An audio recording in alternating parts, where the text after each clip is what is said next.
बुज़दिल थे, बुज़दिल हैं, बुज़दिल ना रहें, इसके लिए हमारे आर्म्ड फोर्सेस ने ऑपरेशन सिंदूर किया। जब जब अधर्म होगा, धर्म स्थापित करने के लिए अगर हमें लड़ाई लड़नी पड़ेगी, आतंकियों से लड़ना पड़ेगा, हम वो लड़ाई लड़ेंगे। बहुत आए, बहुत गए, सबको जवाब हमने दिया। जब जब अधर्म बढ़ा, हमने धर्म का स्थापना की है। ये हमारा देश का संदेश है। 2 साल के लिए अभी यूनाइटेड नेशन सिक्योरिटी काउंसिल का हिस्सा पाकिस्तान बन रहा है।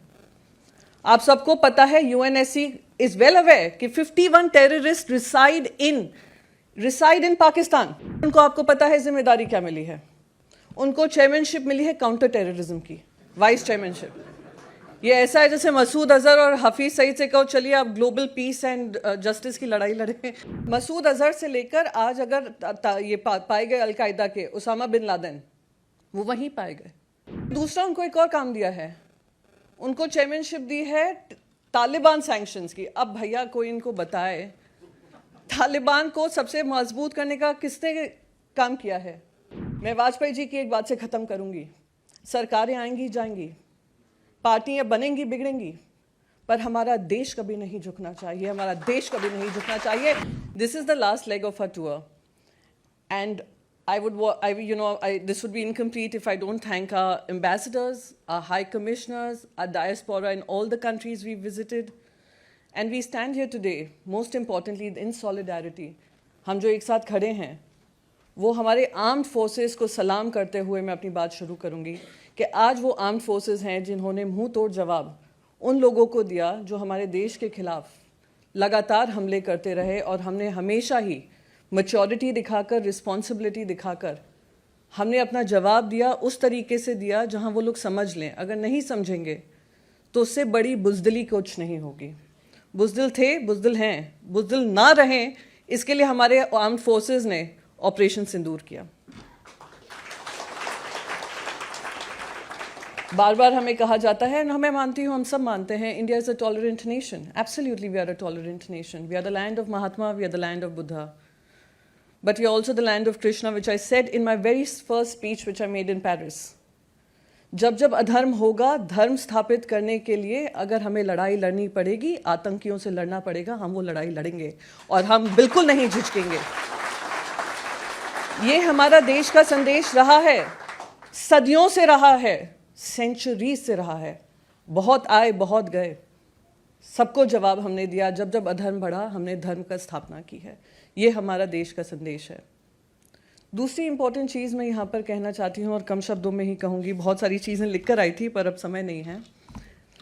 हमने जो ऑपरेशन सिंदूर किया, अपने ही देश में रहकर हमारी आर्म्ड फोर्सेस ने उनके आतंकी हमलों पर, आतंकी जगहों पर हमले किए। ये आतंकी जो जगह हैं वो हमारे देशवासियों ने नहीं निर्धारित की हैं, यूनाइटेड नेशंस ने निर्धारित की हैं। यूनाइटेड नेशंस का काम हम कर रहे हैं उन आतंकी कैंप्स को ख़त्म कर।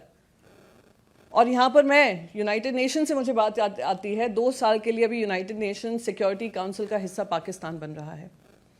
आप सबको पता है, यूएनएससी इज वेल अवेयर कि 51 टेररिस्ट रिसाइड इन पाकिस्तान। पर उनको आपको पता है जिम्मेदारी क्या मिली है? उनको चेयरमैनशिप मिली है काउंटर टेररिज्म की, vice chairmanship.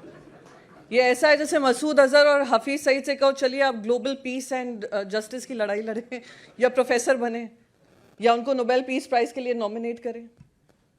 52 terrorists have been identified staying there, but they are going to be chairing counter terrorism. हमें ये कॉल आउट करना चाहिए। ये सिर्फ हमारा ही देश उसको नहीं भुगत रहा है, पूरी दुनिया उसको भुगत रही है।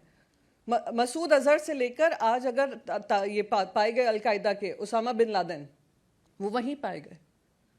फिर दूसरा उनको एक और काम दिया है, उनको चेयरमैनशिप दी है तालिबान सैंक्शंस की। अब भैया कोई इनको बताए, तालिबान को सबसे मजबूत करने का किसने काम किया है?